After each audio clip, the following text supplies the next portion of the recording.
हे ज्यावेळी मी सांगतो त्यावेळेला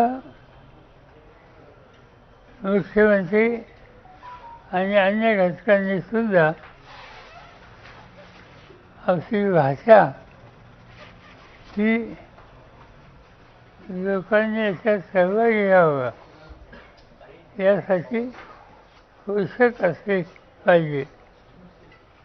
मी महाराष्ट्राच्या मुख्यमंत्र्यांचं काल आणि आज स्टेटमेंट पाहिलं. त्याच्यामध्ये उदाहरणार्थ राहुल गांधींच्या संबंधी त्यांनी जे शब्द वापरले मला स्वतःला ते अयोग्य वाटतात. राहुल गांधी हे विरोधी पक्ष नेते आहेत आणि तेही संसदेत. विरोधी पक्ष नेता ही एक कॉन्स्टिट्युशनल पोझिशन आहे.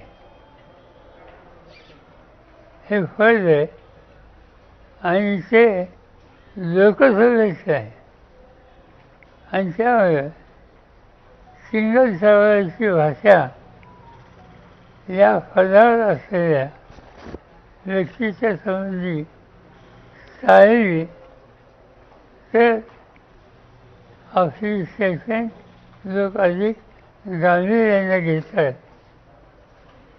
आणि ते घ्यावीच अशी अपेक्षा आहे. या संदर्भात आणखी मला काही बोलायचं नाही.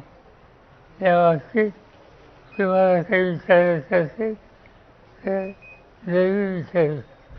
रुपया आपला जो आहे तो खाली येतोय सतत जो आहे तर आणि एकूण जागतिक परिस्थिती युद्ध जे आहे ते अजून सुरू आहे तर हेही कारण आहे असंही सरकारकडून सांगितलं जातं. नाही असं आहे रुपया त्याची किंमत $20 ही खाली येते. ही काय येते त्याचा विचार करायला पाहिजे. हे खरं आहे की हा जो इराणचा इश्यू आहे त्याचा काही ना काहीतरी दुष्परिणाम हा आहे पण तेवढाच आहे का आणि तेवढाच हा असेल तेव्हा हा निर्णय घ्यायला इतका उशीर का लावला. ज्या दिवशी निवडणुकी